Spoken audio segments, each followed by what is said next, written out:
Hello friends, welcome to my YouTube channel. तो friends, आज हम करेंगे पॉलिटी का एक प्रैक्टिस सेट जीके का। तो फ्रेंड्स, कल हमने एक प्रैक्टिस सेट किया था और जिसमें हमने 15 क्वेश्चन किया था, ठीक है। और आज फिर हम 15 क्वेश्चन करेंगे पॉलिटी जीके से रिलेटेड। और फ्रेंड्स, अगर आप एपीएस, आरओ, एआरओ की तैयारी कर रहे हो तो ये वीडियो आपके लिए बहुत ही हेल्पफुल होगी, क्योंकि जो एपीएस है, आरओ, एआरओ है, उसमें एक पेपर क्या होता है आपका जीके मतलब जीएस का होता है। तो उसमें आपकी पॉलिटी कम से कम 10 नंबर की आपकी पॉलिटी पूछी जाती है। तो ये वीडियो आपके लिए भी बहुत ही हेल्पफुल होगी। तो चलिए देखते हैं आज का हमारा 16 क्वेश्चन क्या है। तो 16 क्वेश्चन है, संविधान का संशोधन संसद के किस सदन में पेश किया जा सकता है। तो हम ऑप्शन देखते हैं। पहला ऑप्शन हमारा क्या है, केवल लोकसभा में। दूसरा क्या है, केवल राज्यसभा में। तीसरा क्या है, लोकसभा और राज्यसभा दोनों में। और चौथा है किसी में नहीं। तो हमारा आंसर क्या हो जाएगा, तो हमारा आंसर हो जाएगा तीसरा। क्या हो जाएगा, हमारा आंसर तीसरा हो जाएगा। लोकसभा और राज्यसभा दोनों में इसे क्या कर सकते हैं, हम पेश कर सकते हैं, ठीक है।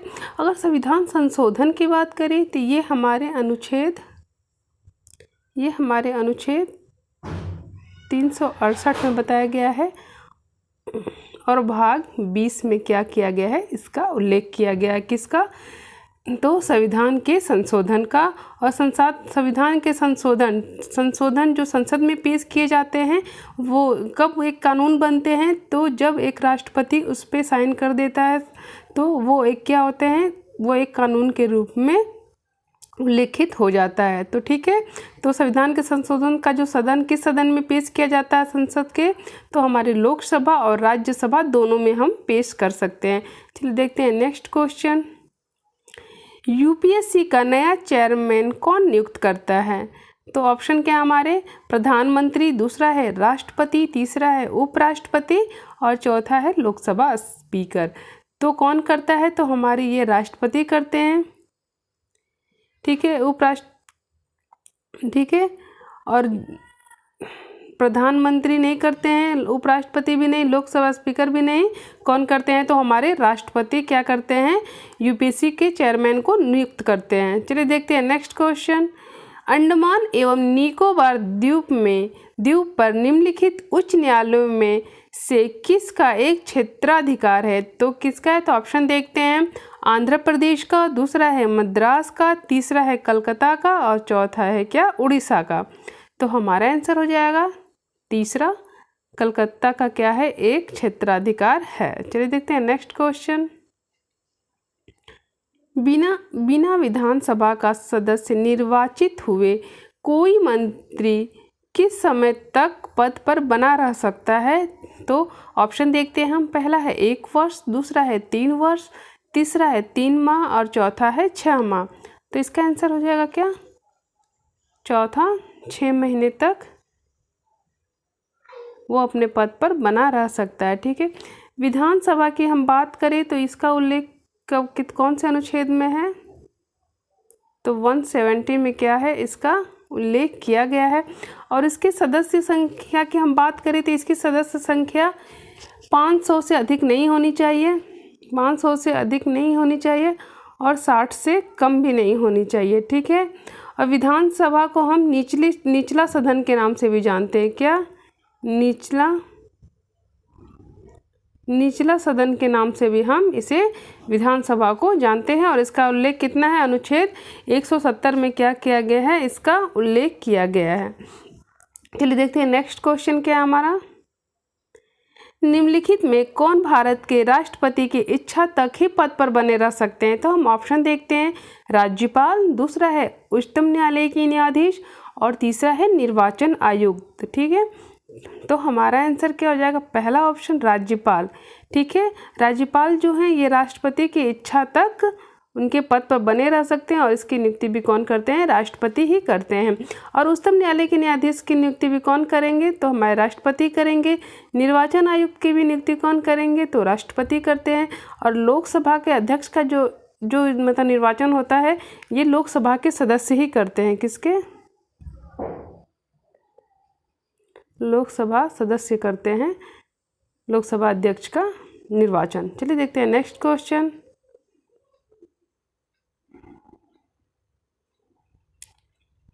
केंद्र और राज्यों के बीच होने वाले विवादों का निर्णय करने की भारत के उच्चतम न्यायालय की शक्ति किसके अंतर्गत आती है? तो चलिए ऑप्शन देखते हैं। पहला है रिट अधिकारिकता के अंतर्गत, दूसरा है मूल अधिकारिता के अंतर्गत, तीसरा है परामर्शी अधिकारिकता के अंतर्गत, चौथा है अपीली अधिकारिकता के अंतर्गत। तो हमारा आंसर क्या हो जाएगा? हमारा आंसर हो जाएगा मूल अधिकारिकता। क्या हो जाएगा? मूल अधिकारिकता के अंतर्गत भारत के उच्चतम न्यायालय की शक्ति इससे मतलब प्राप्त है, निहित होती है। ठीक है, चलिए देखते हैं नेक्स्ट क्वेश्चन। निम्नलिखित में किस वाद में उच्चतम न्यायालय ने संविधान के मूल ढांचे का सिद्धांत प्रतिपादित किया था? तो हमारा आंसर हो जाएगा दूसरा ऑप्शन केशवानंद। क्या हो जाएगा दूसरा आंसर? दूसरा ऑप्शन केशवानंद हो जाएगा। क्या इसने मूल ढांचे के क्या किया था? उच्चतम न्यायालय ने संविधान के मूल ढांचे का सिद्धांत कौन दिया था? तो केशवानंद ने दिया था। ठीक है, और ये कब आया था? तो ये 24 अप्रैल कब हुआ? 24 अप्रैल 1973 में। ठीक है, और गोलकनाथ की बात करें तो इसमें क्या कहा गया था? तो इसमें कहा गया था संसद जो होते हैं वो हमारे मौलिक अधिकारों में परिवर्तन कर सकते हैं। ठीक है, मतलब संशोधन जो है, हमारे संसद जो है हमारे मौलिक अधिकारों में संशोधन कर सकते हैं। ये किस में कहा गया था? गोलकनाथ में कहा गया था। ठीक है, जस्ट उसका केशवानंद भारती में कहा गया था कि जो हमारे संसद है वो हमारे मौलिक अधिकारों में परिवर्तन या संशोधन नहीं कर सकते हैं। ठीक है, चलिए देखते हैं नेक्स्ट क्वेश्चन। भारतीय संविधान के निम्नलिखित प्रावधानों में से कौन सा प्रावधान मंत्रिपरिषद की नियुक्ति तथा पदच्युति को विवेचित करता है? तो कौन करता है? तो हमारा अनुच्छेद 75 करता है। कौन? तो हमारा चौथा ऑप्शन हो जाएगा अनुच्छेद 75। ठीक है, ये क्या कहता है कि प्रधानमंत्री की नियुक्ति राष्ट्रपति द्वारा की जाती है। ठीक है, प्रधानमंत्री की नियुक्ति किसके द्वारा की जाती है? तो राष्ट्रपति के द्वारा की जाएगी। और अन्य मंत्रियों की नियुक्ति राष्ट्रपति द्वारा मतलब प्रधानमंत्री की सलाह से की जाएगी। ठीक है, प्रधानमंत्री की जो नियुक्ति होती है वो राष्ट्रपति द्वारा की जाएगी, और अन्य मंत्रियों की जो नियुक्ति है वो राष्ट्रपति द्वारा तो की जाएगी, लेकिन उससे पहले क्या होगा? प्रधानमंत्री की सलाह ली जाएगी और उसके सलाह पर ही राष्ट्रपति अन्य मंत्रियों की नियुक्ति करेंगे। ये हमारे अनुच्छेद 75 में कहा गया है। अगर अनुच्छेद 70 की बात करें तो इसमें क्या कहा गया है? तो इसमें राष्ट्रपति के कार्यों का निर्वहन, राष्ट्रपति के कार्यों का निर्वहन बताया गया है। ठीक है, उनके कार्यों के बारे में। और अनुच्छेद 75 क्या है? तो इसमें राष्ट्रपति सहायता और उसे सलाह देने के लिए क्या होगी? एक मंत्रिपरिषद होगी। ठीक है, अनुच्छेद 74 में बताया गया है कि राष्ट्रपति की सहायता और उसे सलाह देने के लिए क्या होगी? एक मंत्रिपरिषद होगी। और अनुच्छेद 72 में क्या बताया गया है? तो अनुच्छेद 72 में बताया गया है कि राष्ट्रपति की क्षमादान शक्तियों से संबंधित है। ठीक है, राष्ट्रपति की क्षमादान की शक्तियों से संबंधित है हमारा अनुच्छेद 72। ठीक है, अगर हमें कोई चीज़ बहुत ही कोई कड़ी सज़ा मिली है, अगर फांसी की या किसी चीज़ की हमें सज़ा मिली है, तो उसको कम करने का अधिकार या उसे हटाने का अधिकार किसके पास है? तो वो हमारे राष्ट्रपति के पास है। और इसका जो उल्लेख है हमारे अनुच्छेद 72 में किया गया है, राष्ट्रपति की क्षमादान। ठीक है, चलिए देखते हैं हम नेक्स्ट क्वेश्चन। भारत के प्रधानमंत्री की नियुक्ति के समय क्या होना चाहिए? तो ऑप्शन देखते हैं। आवश्यक रूप से लोकसभा का सदस्य होना चाहिए, हमारा पहला ऑप्शन है। दूसरा ऑप्शन क्या है? हमारे संसद के दोनों सदनों में से एक का आवश्यक रूप से सदस्य होना चाहिए। तीसरा हमारा ऑप्शन क्या है? जरूरी नहीं है कि वह संसद के दोनों सदनों में से एक का आवश्यक रूप से सदस्य हो, परंतु उसे 6 माह के अंदर लोकसभा का सदस्य हो जाना चाहिए। और चौथा क्या है? जरूरी नहीं है कि वह संसद के दोनों सदनों में से एक का आवश्यक रूप से सदस्य हो, परंतु उसे 6 महीना के अंदर आवश्यक रूप से दोनों में से एक सदन का सदस्य हो जाना चाहिए। ठीक है, तो इसका ऑप्शन क्या हो जाएगा? हमारा चौथा। ठीक है, मतलब कहने का मतलब कि जब प्रधानमंत्री की नियुक्ति हो रही है उस समय ज़रूरी नहीं है कि आप एक दोनों सदनों के सदस्य हों, लेकिन परंतु उसे 6 महीना के अंदर आवश्यक रूप से दोनों में से किसी एक सदन का सदस्य हो जाना चाहिए। मतलब ऐसा नहीं कि लोकसभा का ही, ठीक है, दोनों, मतलब लोकसभा या राज्यसभा, दोनों में से किसी एक सदन का सदस्य उन्हें हो जाना चाहिए 6 महीना के अंदर, जब वो प्रधानमंत्री की नियुक्ति में शामिल हों कोई भी व्यक्ति। चलिए इसका आंसर क्या हो जाएगा? चौथा ऑप्शन। चलिए देखते हैं नेक्स्ट क्वेश्चन। भारतीय संविधान के सम्मिलित नीति निर्देशक तत्वों को प्रेरणा हमें किस संविधान से प्राप्त हुई है? तो पहला ऑप्शन क्या? आयरलैंड, दूसरा है अमेरिका, तीसरा है फ्रांस और चौथा है ऑस्ट्रेलिया। तो हमारा ऑप्शन हो जाएगा आयरलैंड। कहाँ हो जाएगा? आयरलैंड। और नीति निर्देशक तत्वों की बात करें तो इसका उल्लेख हमारे भारतीय संविधान में भाग 4 में किया गया है, अनुच्छेद 36 से 51 तक, ठीक है, हमारे नीति निर्देशक तत्वों का उल्लेख किया गया है। चलिए देखते हैं नेक्स्ट क्वेश्चन। भारतीय संविधान का कौन सा अनुच्छेद प्रेस की स्वतंत्रता को आश्वासित करता है? तो हमारा ऑप्शन हो जाएगा दूसरा, अनुच्छेद 19। क्या हो जाएगा? दूसरा अनुच्छेद 19। 16 की हम बात करें तो इसमें क्या कहा गया है? तो इसमें कहा गया है कि सभी नागरिकों को समान अवसर मिलना चाहिए, चाहे वो किसी नौकरी के लिए हो या पढ़ाई के लिए हो, उसे सभी को क्या होना चाहिए? समान अवसर मिलना चाहिए। अनुच्छेद 22 किससे संबंधित है? जीवन की स्वतंत्रता से संबंधित है, ठीक है। और अनुच्छेद 31 क्या बताता है हमें?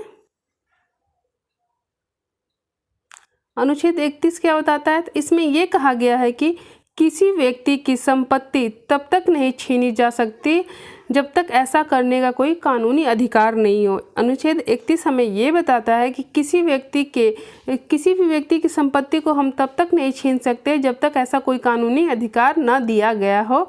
हमारा अनुच्छेद 31 बताता है, ठीक है। और हमारी जो प्रेस की स्वतंत्रता जो संबंधित है वो किससे है? हमारे